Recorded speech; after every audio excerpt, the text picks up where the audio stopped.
You've felt it. We've all felt it. It's a centerpiece of our culture these days, right? You go to the doctor, and one of the first things that they ask you is, how much stress are you under, right? And we all answer that question pretty much the same way, right? A lot.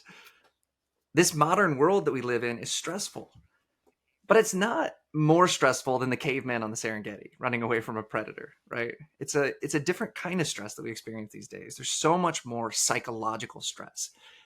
But what really is stress? Because we talk about it in such general terms, right? We're stressed when our relationship is on the rocks. We're stressed when our bank account is overdrawn and we have to pay our bills. We're stressed when we're running late on a deadline for work or for school, whatever it is, right? What is this mysterious force that's affecting us the same way in all of these really different scenarios that we're a part of?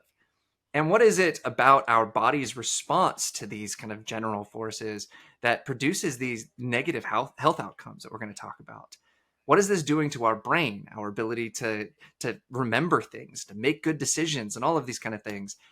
And most importantly, I think, what is it that we have that we can use to control these different responses in our body? Because one thing I think that we're really going to hone in on, focus on in this episode, is the superpower really that lies underneath this whole stress response. And that's the fact that we as humans have this incredible ability to control our physiology with our thoughts. And in a lot of respects, it's negative, but we're going to look kind of as we get through this episode, how we can kind of turn that on its head and use those same powers to kind of turn on the calming aspects of our nervous system too. Welcome to the Social Brain. I'm Andrew. And I'm Taylor. And this is a show where we dive into how the brain works. If you've ever wondered what's going on inside your mind, even the things that you're not even aware of, then this is the place where we can unpack that and really explore it. Yeah, this stress is such a huge topic, and obviously, like, we all deal with this on some level, some more than others for sure. And we should just start like, okay, what are we even talking about when we talk about stress?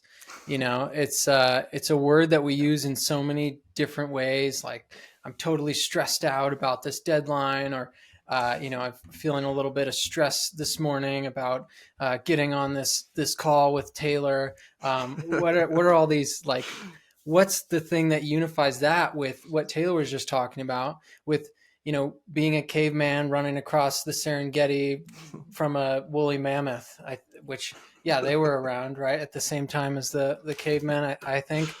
Or, for that matter, when you are doing something that's pleasantly stressful in some way, like, you are playing some kind of sport. Maybe you like rock climbing or something. There's some stress involved in that, but obviously there's some differences to these things, but there's something that's bringing it all together, right? And we did touch on some of this in our last episode about anxiety, but today we're going to get a little bit more into some of kind of the basics of stress itself. So maybe, Taylor, you want to throw in a definition of stress? Yeah, I mean, there's kind of the general definition that, I mean, if you Google it, look for it, whatever, it's going to say that it's defined by this tension that we feel, right? It can be physical from something that we're encountering, like a threat.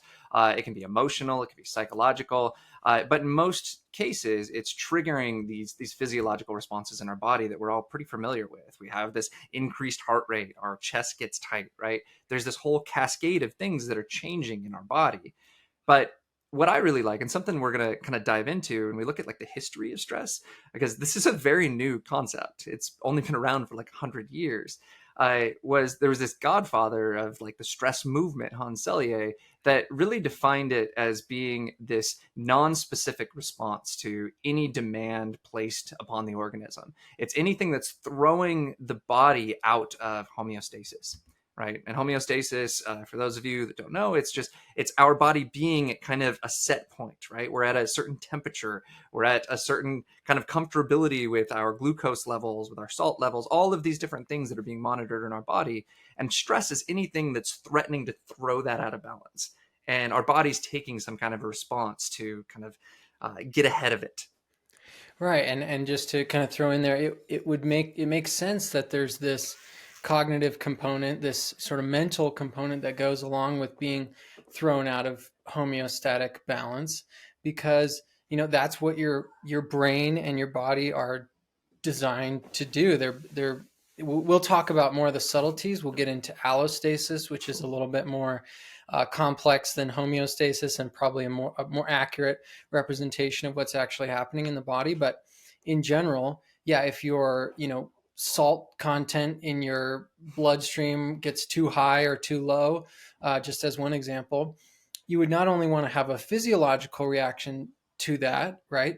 Changes where you're, pulling salt out of the bloodstream in some way or something like that, but also a cognitive component to that where, what does the organism need to do? What behaviors do we need to take to take care of this situation? But getting back to the definition of stress, there's these physical and emotional and mental, psychological components that go along with it.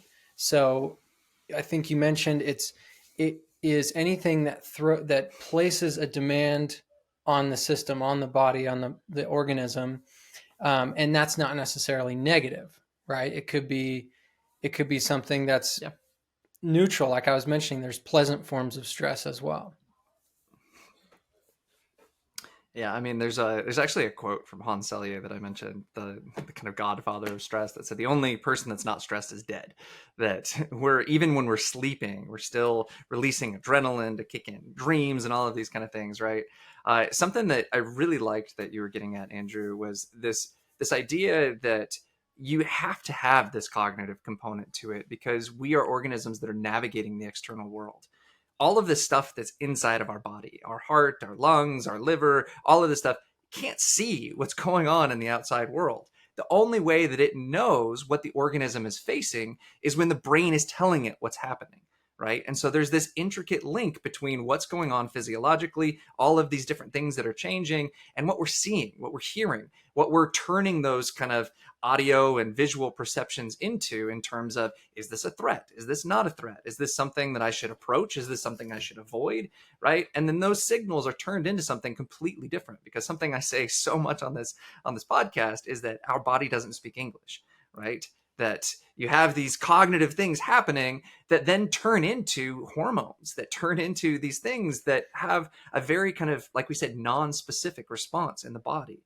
And that's something we really want to highlight as we go through this, is that stress is something that, despite these things being really different, like everything that Andrew said, everything I said at the beginning, like our brain is doing the same thing for all of them, right? So there's some cognitive thing that's kicking a mechanism, that's pulling a switch and starting the same thing, regardless of what it is. Yeah, and this is a good differentiator between stress and anxiety, right? Like in the last episode, we talked about anxiety being this kind of response to a threat on the horizon that may or may not occur. And so that kind of defines anxiety as being having a negative emotional component to it, right? A negative sort of perception of what's going to happen, whereas stress can be much more neutral, right? So yeah, I don't want to beat a dead horse, but just wanted to throw that in because I think those two terms can be really hard to differentiate. Yeah. And something interesting too, like Andrew's kind of pointing out that there's positive forms of stress. It was actually called eustress when this whole thing started, but we call it stimulation, right? It's something that we actively search for in our environment. Not everybody, but lots of people go to scary movies because they enjoy that stimulation of kicking that stress response in and riding that wave, right? We do extreme sports. We ride on this wave of adrenaline, right? Those are things that we're taking advantage of the stress response, but from a different psychological perspective. And really kind of comparing these two approaches to stress is really important when we start to think about how to contextualize why some people are really affected by stress health-wise and some people aren't. And a lot of it is that approach to how we're interpreting the stress response, how we're, after the scary movie's over, we're able to say, look, I'm not in danger, right? I can turn all of this off. I can calm. I can relax. That's a big difference in the people that feel like they're in that stress just like all the time, and they're never getting the signal to turn it off. And that's what really kicks a lot of these negative kind of consequences into gear. Yeah, yeah. You mentioned the term eustress, and I really love that term because, like, if people are hearing this, it's EU stress, EUSTRESS. So, like, you as in euphoria. So, good stress Yeah. versus distress. So, eustress and distress. I do like using those terms too. Um, so, okay, so we've talked about it's this new sort of non-specific response of the body and the brain. Maybe we should get into what actually is that physiological, neurophysiological response. Um, and yeah, so where do you want to start with that, Taylor? I The history of this concept is actually fascinating. Like it really is amazing that stress is such a just like prevalent word used in our society today, with it only being like it was discovered in 1936. Like that's when it was proposed. And it was actually proposed with a lot of flack. People were like, this is ridiculous. This can't be true.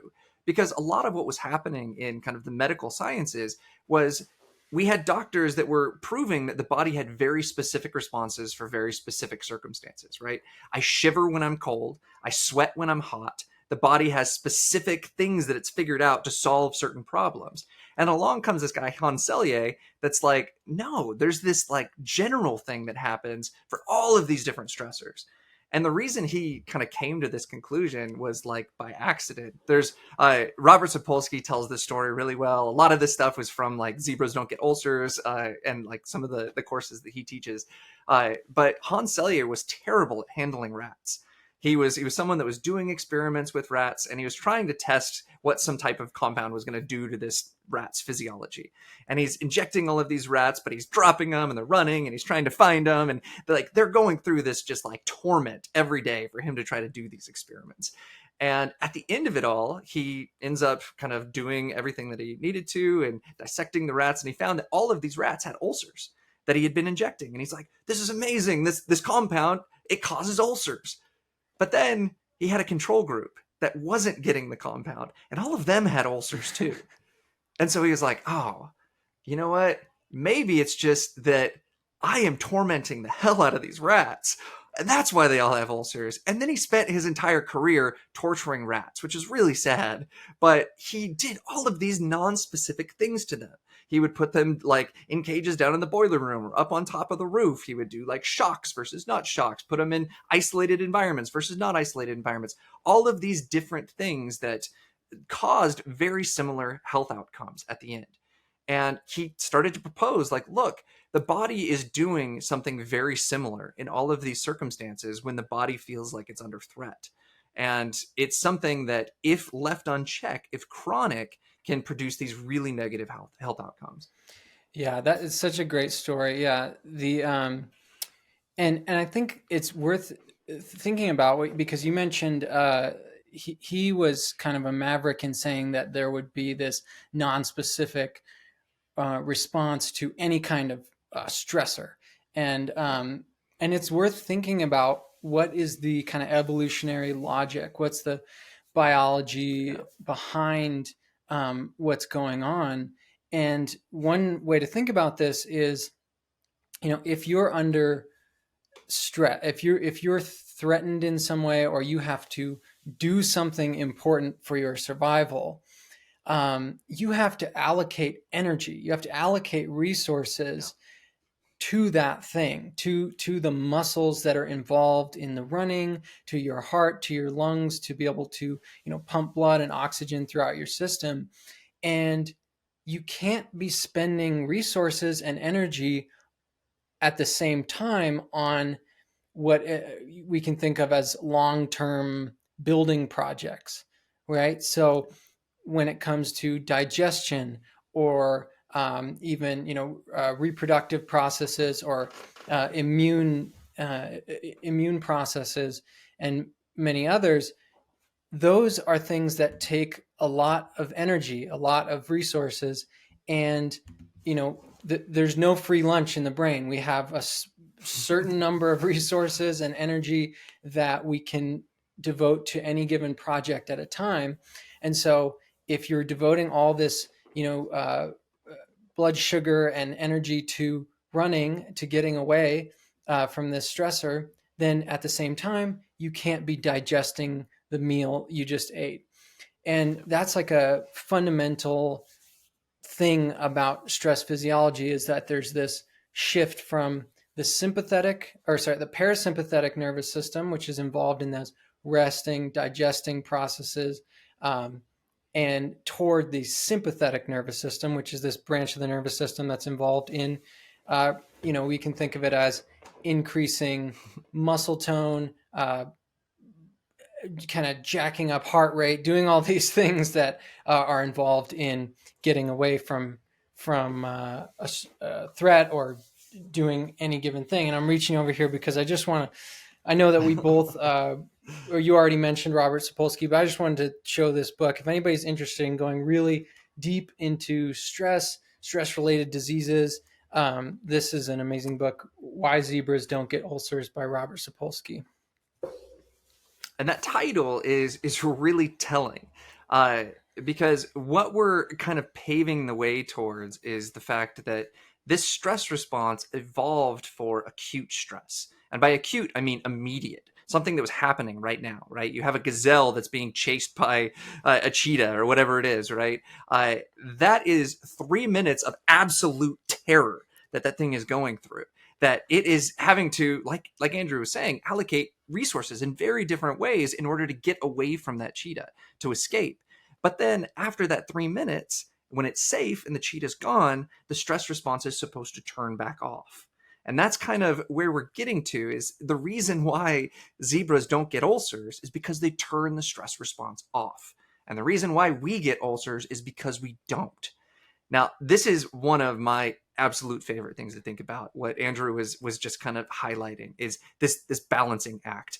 And it really kind of, the reason my channel is called The Cellular Republic, it's something I've talked a lot about on this show, is I see the brain as being kind of this governmental force in biology, that it's having to make these decisions about where to send energy at the expense of one group of cells or the other, right? So if I need to run away, like Andrew said, I can't be putting a ton of energy into my gut to try to digest that food and save it, right? If I might die in 3 minutes, why am I going to save a bunch of sugar for later, right? I need to mobilize that sugar. I need it in my bloodstream. I need it going to my legs so that I can run away, so that I can do whatever I need to do. And it's this fundamental like economics game that's going on. And the brain is right at the center of that. And what's really, really fascinating about being human is that we have the ability to psychologically manipulate that balancing act, right? To shift the balance between, like Andrew was saying, between parasympathetic and sympathetic. And you have parasympathetic is the calm, it's the relax, it's when I'm sitting there and I feel okay in my body, and I can just, I mean, imagine an animal that's out on the Serengeti, right? When it feels like there's no predators around, it can just sit and it can eat and it can lay down in the shade and it can rest and it can just let its body recover and build and prepare for the future. But then as soon as that threat's there, we need to switch all of that crap off and we need to get running, right? We need to just mobilize all of that stuff, break down these building projects and go. Yeah, and that's great. Like, we're looking at kind of the two extremes, right? The full on parasympathetic activation or full on sympathetic activation. But I do think it's important to keep in mind that these are, I think Andrew Huberman described it as like, it's like a seesaw. It's never really fully to one side or the other. Not, I shouldn't say that. It most often isn't fully to one side or the other. So like when you're sitting in a meeting at work or something and you have to be on point, but you're not, like, your heart isn't like going, 200 beats per minute. And you're like, so there's a balance between relaxation and, I don't know, stress, I guess, or full on physiological sympathetic activation. Yeah. I think So too. I go wanted for to it. say something there real quick because the other really important distinction there with what you're saying, it's not all this and it's not all that. There's also a lot of continuous nature to it, right? You can have a lot of sympathetic tone. When I am like scared to death and I'm running from that thing, I have a ton of sympathetic tone, right? I'm mobilizing everything to escape. But then there's also stressors that it's just like, oh man, I'm not going to hit my deadline. I'm still turning it on, but I'm not turning it on like run away for my life, turn it on, right? And there's also every second we're bouncing back between them. We'll kind of talk about heart stuff in a minute, but every time you breathe in, you're activating the sympathetic nervous system. Your heart beats a little faster, and every time you breathe out, you're activating the parasympathetic nervous system, and your heart beats a little slower. And you can actually see this on electrocardiograms that it's what's called heart rate variability, that you see it speeds up and then it slows down and it speeds up. And it's actually a measure when that is not variable. It's actually an indicator of someone experiencing a lot of stress, that the sympathetic is just on all the time and it's not allowing it to calm down. And so it's just elevated all the time. That's a great point because it kind of allows us to inject a little bit of stress management right here. Just a little technique is when you're feeling overly stressed, one thing you can do is extend your out breaths and slow your breathing, but extend those out breaths longer than the inhalations.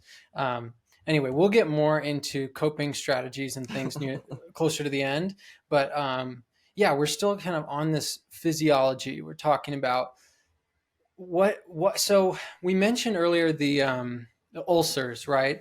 And I think one thing we should mention is when it comes to stress related diseases, stress typically itself isn't causing these diseases, right? It's not that stress is somehow, like a pathogen that's creating ulcers in your body or heart disease or whatever it may be.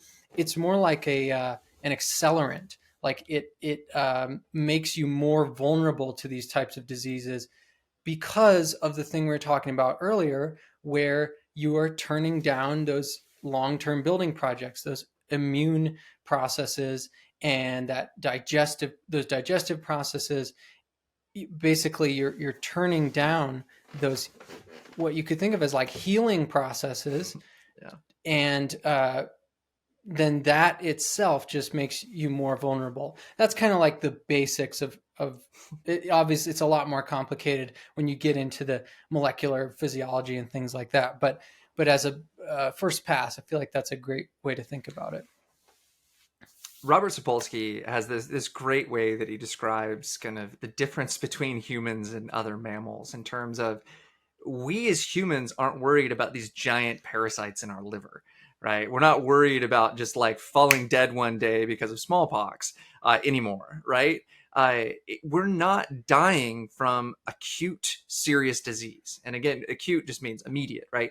We're not experiencing something, drinking some bad water on the Serengeti, and then dropping dead the next day. The way that we're dying is slowly over time. And that's really what Andrew's kind of painting the picture of, is that what these stress processes are doing are wearing down the sewers and the tunnels Mm-hmm. and the different kind of forces that are at play, right? If we have the immune system as like the police force, we're not reinvesting and building it back up, right? We're doing bad management from like a governmental perspective of sending the resources where they need to go. And I don't want to say bad, but maybe unhealthy. Yeah. Yeah, and there is this like nuance to it where the acute stress sometimes enhances some of these processes, but then the chronic stress, the ongoing stress, really wears them down. So that's something I think is also kind of a theme in that book, Why Zebras Don't Get Ulcers, and what Robert Sapolsky talks about generally. Like, um, with immunology, with our immune system, the acute stress can enhance some of the immune processes, but then as time goes on, it takes a toll on our immune system. And again, there's a lot of nuance here, but just wanted to like throw that in there. So what about Yep. what about the actual physiological, like the health effects that we're alluding to. What are some of these things, and why does stress contribute to some diseases? Yeah. So maybe, what do you want to start with there? Yeah, yeah. I mean, as Andrew hinted at the very beginning of this episode, this is a giant topic, right? People are spending their entire careers trying to figure out what's going on physiologically from a lot of these things. We decided in this episode to focus on some of the big ones because they're some of the biggest killers in our society around the world. And the first one is heart disease. Heart disease is the number one killer worldwide. And there's a really big reason why we're so susceptible to heart disease with high stress, right? Put into perspective what's going on when I'm stressed. If I need to allocate resources quickly, right? I need to break everything down. I need to send stuff to my muscles. I need to divert stuff away from my gut. All of these things that requires faster blood flow.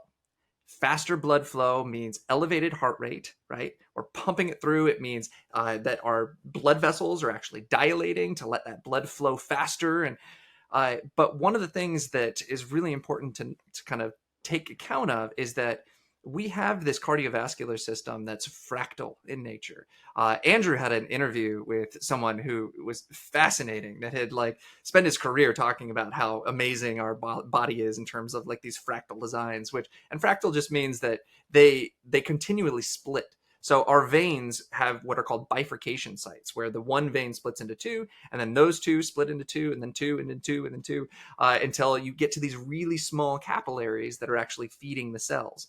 But what happens if you kind of picture a river, right? And you have this divide in the river. If that river is flowing really, really hard, the place that's going to get hit the hardest is right where that thing splits.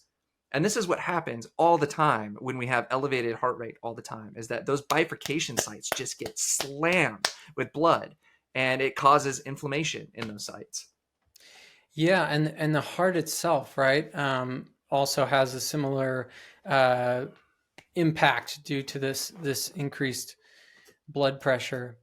And I guess, should we could talk a little bit about some of the like physiology, the neurophysiology of what's going on here, right? So when you have this Yeah. stress response, you are release. I'm not going to go into all the steps of the molecular cascade and everything, but you've Yeah, yeah. got this release of hormones, basically, well, release of adrenaline from the adrenal glands, and then that causes eventually basically a release of cortisol, of glucocorticoids, these stress hormones. Yeah. So if you want to picture some of the what's happening here, is you've got these stress hormones going through the bloodstream, and they're releasing glucose from storage sites in the body. So mobilizing sugar into the bloodstream. And I just wanted to kind of throw that in there. I realized we hadn't even talked about any of the molecules yet, and I always feel like those are an Yeah, yeah. important piece of the puzzle. But yeah. No, and I think, and this is going to transition into metabolism, because that's, I think, one of the biggest things that we really need to paint the picture of is what Andrew is getting to. And something that he's kind of painting right now is that when you're in these really stressed situations, we're releasing all of these fats and sugars into the bloodstream, because those are what are used as fuel for energy for our muscles to be able to do the things that they're doing. But all of these things that are being released into the bloodstream when we're stressed are also the things that get stuck in inflammation sites in those spots in the veins that I was talking about that get hammered by blood flow. So you have these bifurcation sites in the cardiovascular system that are just getting hammered over and over and over again because your elevated heart rate, you're just constantly elevated. And now you're pumping all of this stuff, this sticky stuff, into the bloodstream at the same time. And those sites are where that stuff sticks to. And now you have this kind of circular thing happening where now it's actually making the problem even worse, because as that stuff gets glommed up, it's actually increasing the pressure of the blood, which is causing more damage, right? And so it's this cascading spiral that you end up in, where it just keeps kind of compounding on itself and getting worse. And so I think we can kind of lead into metabolism, though, because you're right, the glucose stuff is really fascinating. Yeah, yeah. So, and I just want to clarify kind of what I was just saying, uh, stumbling through the physiology of the stress response. I just want to read a quote from Why Zebras Don't Get Ulcers, because it just kind of encapsulates real quickly like how this really works. So basically, he says, a stressor is sensed or anticipated in the brain, which triggers the release of CRH, that's corticotropin releasing hormone, and related hormones by the hypothalamus, which is a part of the brain, kind of near the brainstem, just above it. And these hormones enter the circulatory system, linking the hypothalamus and the anterior pituitary. And the anterior pituitary is really like just connected to the hypothalamus. It's right next to it. Yep. And that causes the release of another hormone called ACTH. I won't even explain what that stands for, by the pituitary. And then that hormone enters the general circulation and triggers the release of glucocorticoids by the adrenal gland. So I just wanted to clarify what I was saying before, because I feel like I did not say it correctly at the beginning. No, and that's a great lead in, because what we really want to paint the picture of is that a lot of what we've been describing in terms of energy allocation, that's what this whole process is about, right? It's about moving our energy storage around. And there's two things that we're balancing all the time. On the one hand, we want to plan for the future. We want to store stuff. Like we eat food and we have excess, and our body puts all of those excess pieces together into these things like glycogen and fat cells and all of these kind of things, and then stores them so that if we need energy, it's there, right? And insulin is what does this. Insulin is what the body releases when there's excess sugar in our blood, that then tells the body we have a bunch of sugar, let's collect it all and let's save it and store it, right? And this is why I love this metaphor of like a society, right? You think of like these tribal societies, and they were either like at peace, and they were building buildings, and they were furthering their reach, they're finding new resources, all of these kind of things, or they were at war. And when they're at war, they're not spending money and all of their resources building buildings. Now they're feeding their warriors, right? And that's where most of the energy is going. But if they're at war all the time and they're not feeding the people that are actually maintaining the roads and the sewers and all of that kind of stuff, then it all starts to fall apart, right? But what is the opposite of insulin is what Andrew was just hinting at, which is glucocorticoids. And this is like cortisol. This is the stress hormone. And the name glucocorticoid refers to the fact that it's breaking down the glucose stores. And so you have insulin that's like, we need to save this, we need to store it. And then the stress response is saying, no, we need to break all of that down and we need to mobilize it. And that's kind of this dance that we're constantly playing of deciding, like, am I in danger? Am I going to survive the next 5 minutes? Or should I plan for the next 10 years?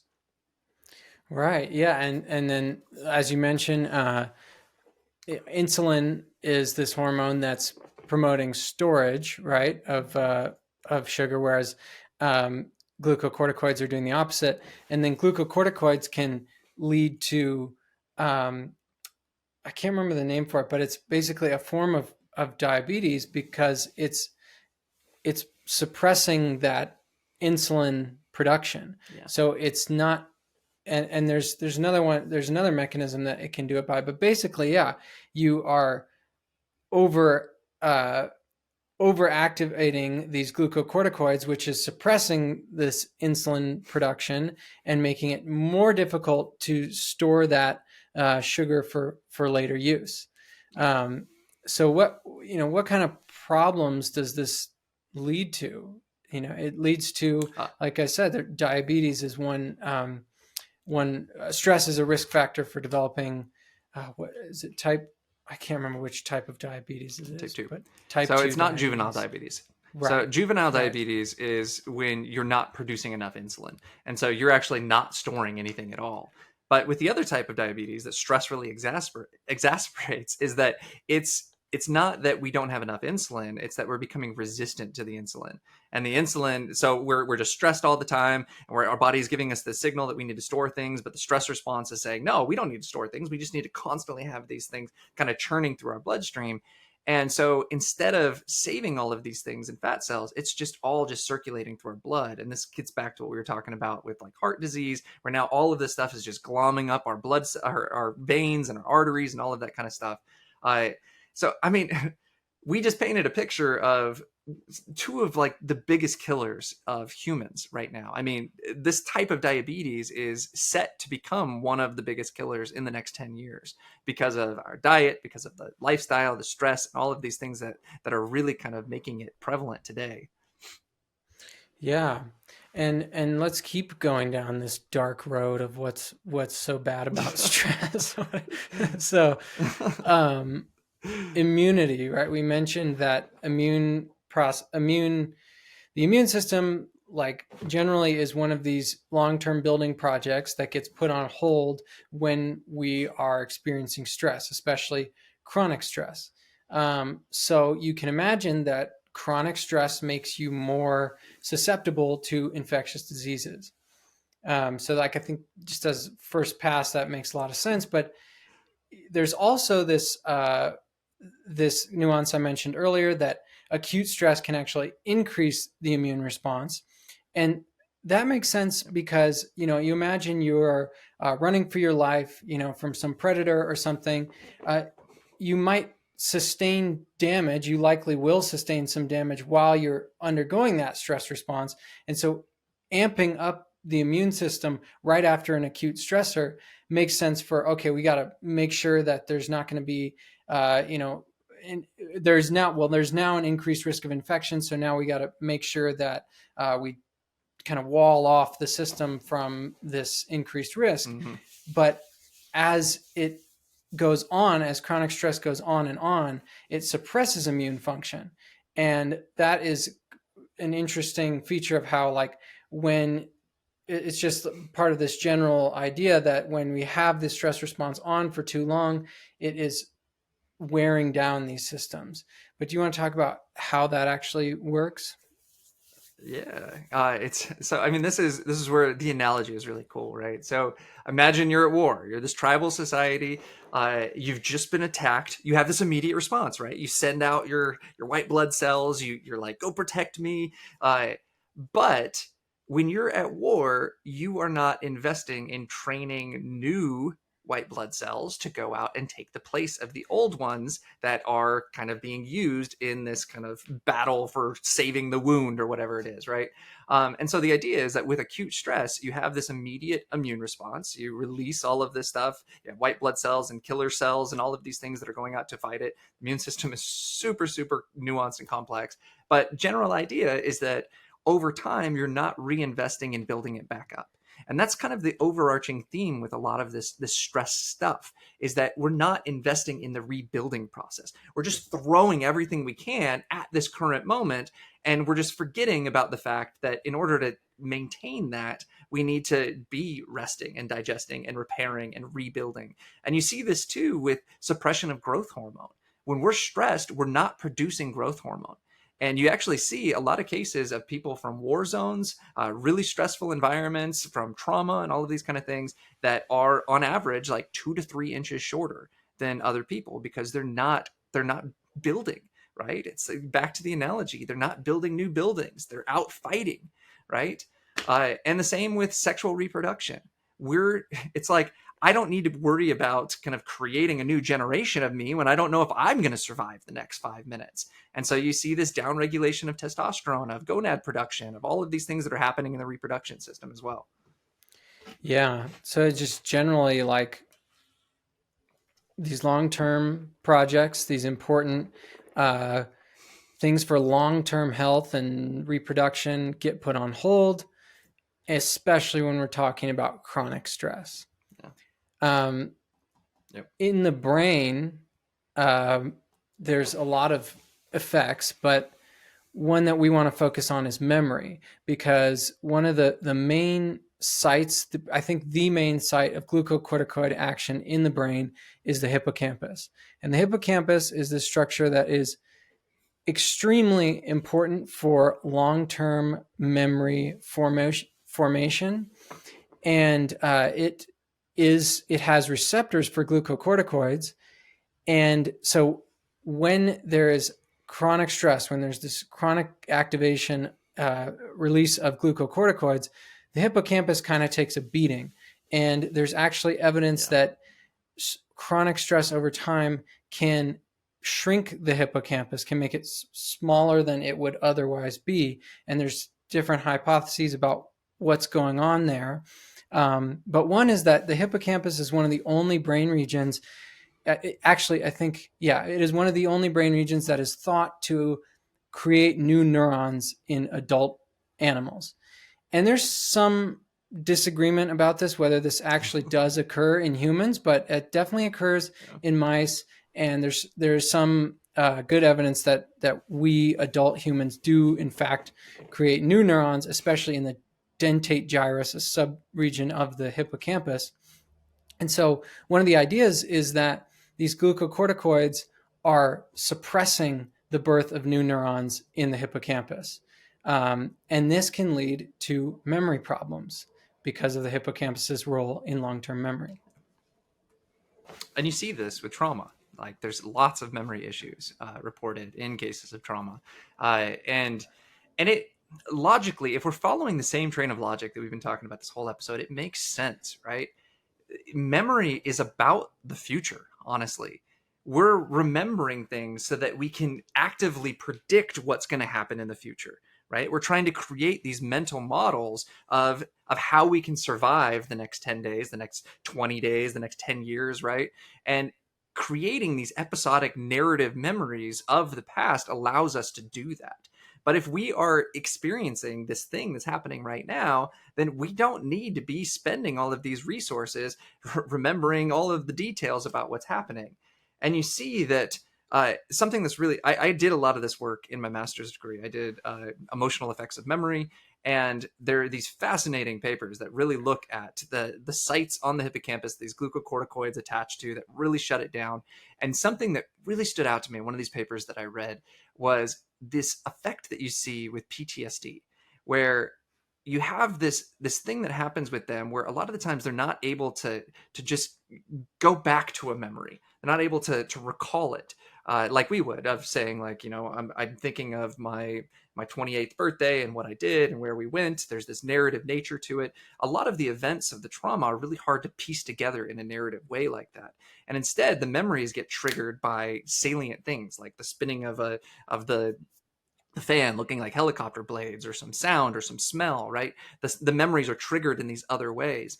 And what it was getting at was that during these trauma responses, the hippocampus was shut down. And so it wasn't actually laying down these narrative memories that are usually used for recall, right? We use this narrative episodic thing to be able to go back to these moments in our past, to be able to put them in context of like, okay, where was I when that happened and what was going on? That's what the hippocampus is putting together. It's putting together the place and the time and all of these things. But instead, the memories in these kind of traumatic events are stored in these fragments in different memory systems, smell memory or sight memory or whatever, that then when it gets turned on kind of triggers this cascade, which is just fascinating, right? Yeah. But it all kind of follows this same train of logic we've been trying to push. And it also kind of makes sense in the frontal lobe too. Do you want to kind of take a stab at that, Andrew? Yeah, I also just want to mention one other thing about memory before we move on, because what you're saying is so important about, it's not that it shuts down memory per se, it's that it shuts down that narrative, long-term episodic type of, remembering specific people, places, events in the past so that you can predict the future, form a better model of the future. And that is really the domain of the hippocampus, right? But then there's this structure that's right next to the hippocampus called the amygdala, which we focused on a lot in our anxiety episode.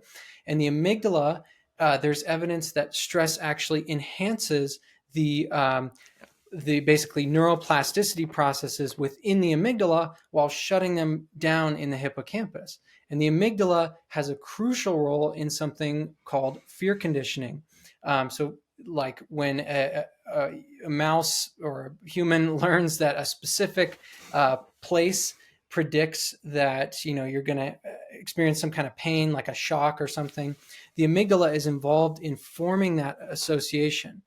And so it makes sense that you not just shut down memory if you're in a stressful situation, but you would enhance the type of memory that's going to tell you, like, this place bad, or like this is going to hurt.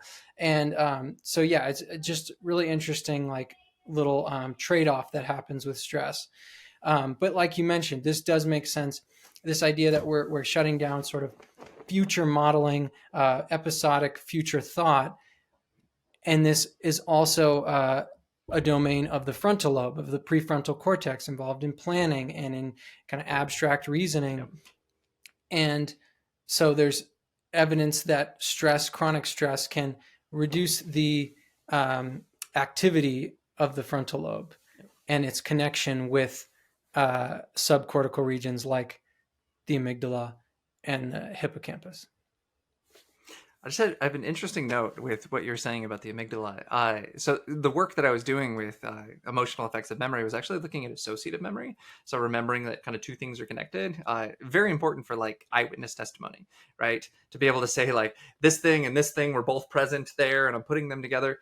What comes out a lot in these traumatic events is that you have the person doesn't remember the face of the person. They remember what the gun looked like, right? And that totally makes sense with what you were just saying, where it's just like you have this hyper focus on the things that are really important for survival. You're not thinking about like, oh, what's the color of the wall? And did he have a coat on or not? Right. It really kind of painted a negative light on the fact that we put so much stock in eyewitness testimony, because a lot of the times it's not great. Right. Because there's this hyper focus on very small elements. But getting to the frontal lobe, like what you're saying, it's the same train of logic. The frontal lobe takes a ton of resources to run. I mean, this is where we are churning out these really complex simulations of the future. There are these intricate ties to the hippocampus, right? That's the whole idea, is that we're using everything that happened before to be able to create these wonderful simulations of the future and to plan for, I mean, we as humans can plan, 10 years, 15 years, 50 years in the future. And we can kind of put all of these building blocks together. But try doing that when you feel like you're about to die, right? It's not there. You don't have the capacity. Your brain has decided, like, I'm not going to send resources to that part of the brain. And think about the implications of that, right? If you are chronically stressed, if you're stressed all the time, your future thinking is affected. And this is really prevalent in people with depression. And like depression is something that's usually marked in a large proportion of people with major depressive disorder with really elevated levels of these glucocorticoids, that they're constantly in this stress response. And it makes sense. It damages a lot of the memory processes. It makes it really hard to think about the future, to have hope for the future, right? Because those parts of our brain that are supposed to be doing that are being told to be downregulated. And this sounds very fatalistic, and I get that. And I don't want to paint this picture like you're doomed, right? Like you're stressed, you're depressed, you're anxious, whatever. You're just on this downward trajectory to hell, right? Because that's really this picture that we've been painting this entire time. But there is so much evidence that there are individual differences in stress response. You can give the same people the same stressor, and you have some people that fare really well, and you have some people that don't. And that's really, I think, what we want to spend the next 10, 15 minutes really talking about, is what are those modulatory effects that really allow us to put these things into a different perspective, to use our power of thought to turn these responses down, to have insight into the fact that, okay, I'm elevated, I'm jacked up, my body's telling me that it thinks that it's gonna die. What kind of things are we able to use to get our body out of that don't involve English, that don't involve us just telling our body, just calm down, because it doesn't work. Yeah, although we will get to some of these more cognitive strategies that do involve a bit of reframing or rethinking the stressful event and your role in that. But yeah, Mm-hmm. just I mean, one thing I definitely want to mention is the idea of like outlet, like having an outlet for stress. And the way that, Yeah. I mean, I think about this is exercise is an amazing outlet for stress. And studies do show that exercise can reduce stress, does reduce stress, regular exercise, especially aerobic activity, running, but also like weightlifting, things like that.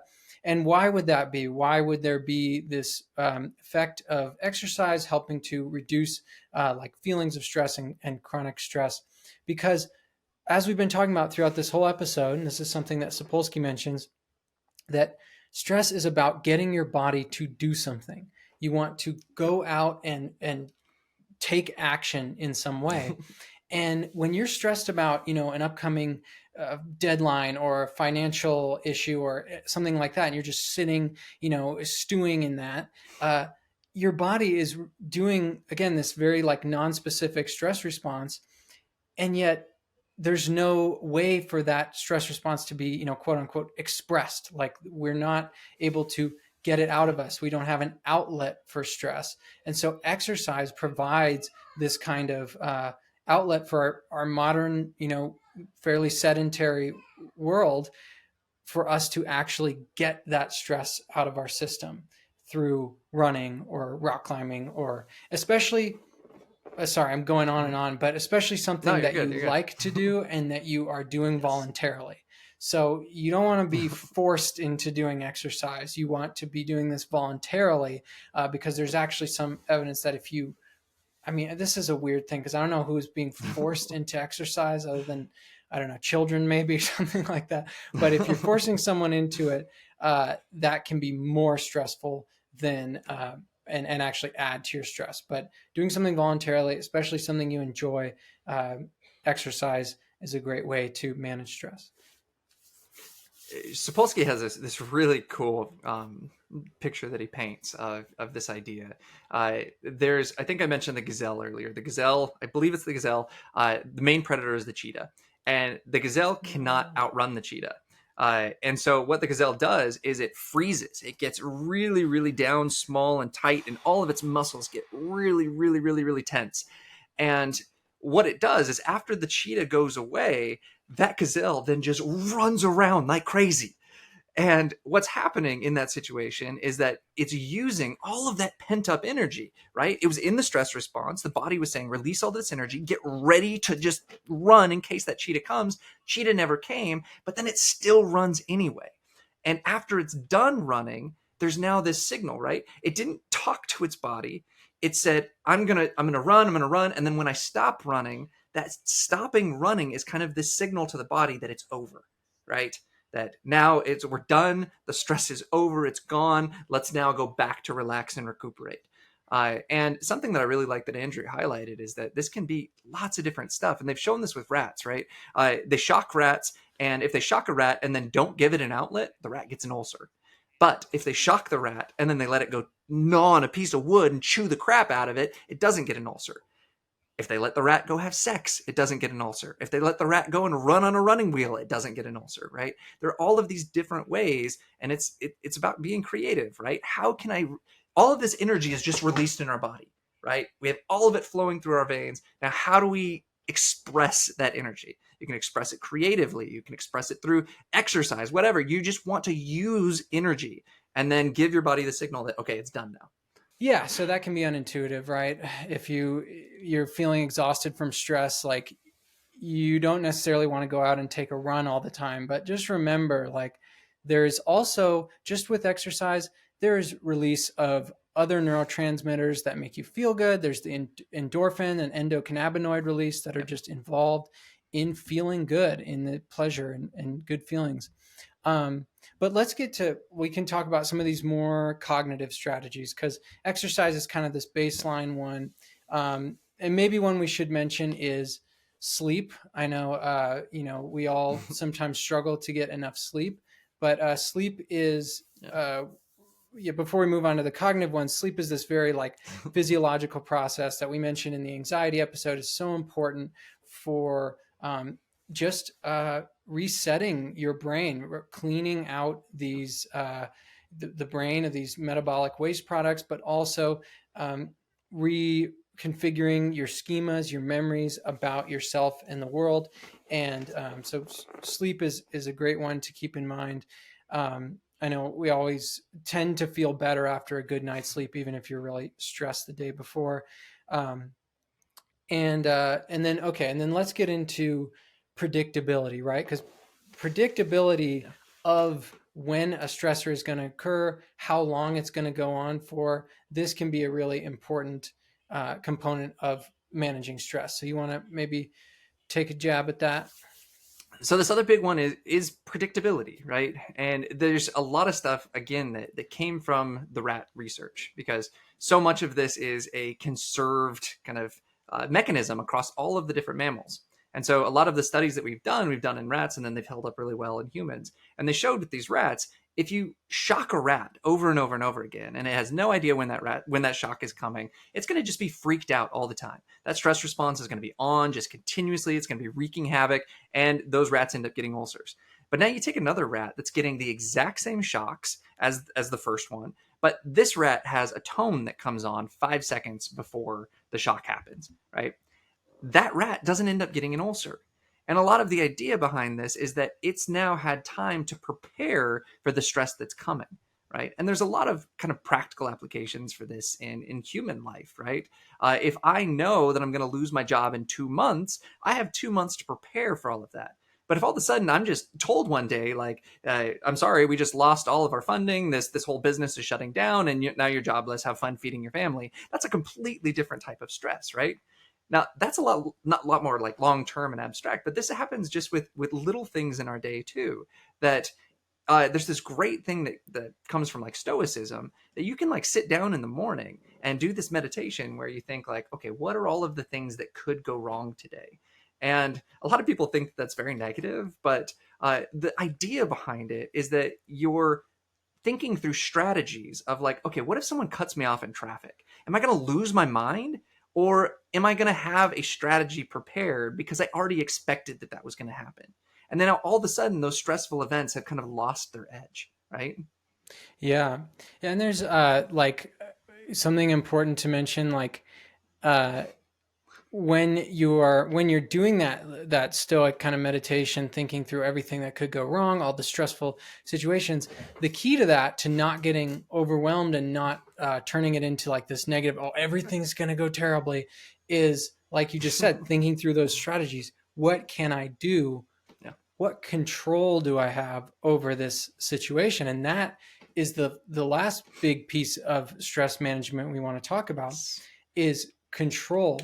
And interestingly, so we talked about this in our anxiety episode. We've talked about this multiple times on this show, this idea that the feeling of control, the like psychological feeling that you are actually in control over some aspect of the stressor, even if it's not objectively true, is associated with better psychological outcomes, less of these this chronic stress that we're talking about. So like when we talked about learned helplessness in the last episode, we talked about the idea that when stressors just come completely uncontrollably and you have no way of actually avoiding them, taking control of them, managing them in any way, it leads to this state called learned helplessness, which is just basically, even when you exit that situation and when you go into the world and there are actually controllable stressors, things that you can do to overcome them,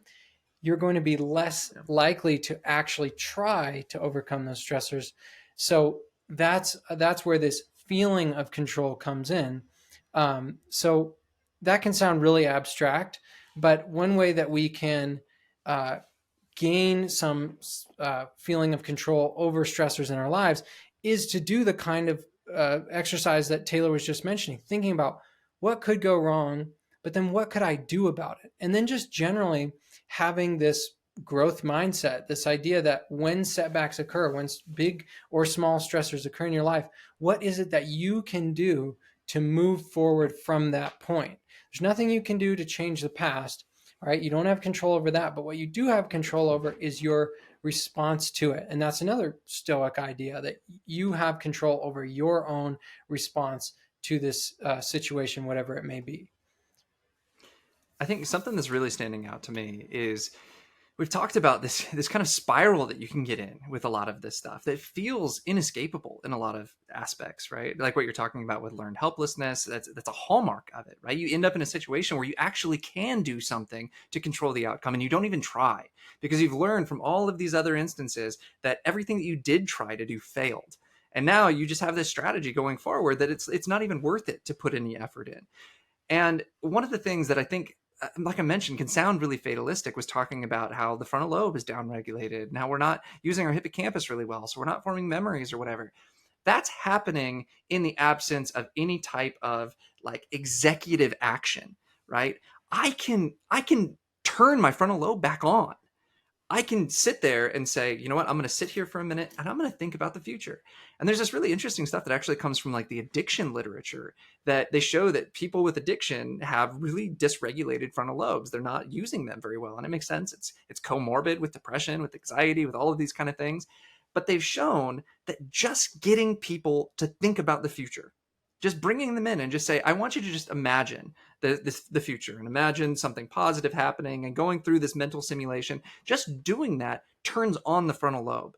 And the more you do that, the more you engage these neuroplastic mechanisms to start reversing this cycle, right? But it takes this, and it feels like friction. This is something we talked about in our neuroplasticity episode, is that we can change our brain. We can exit this cycle.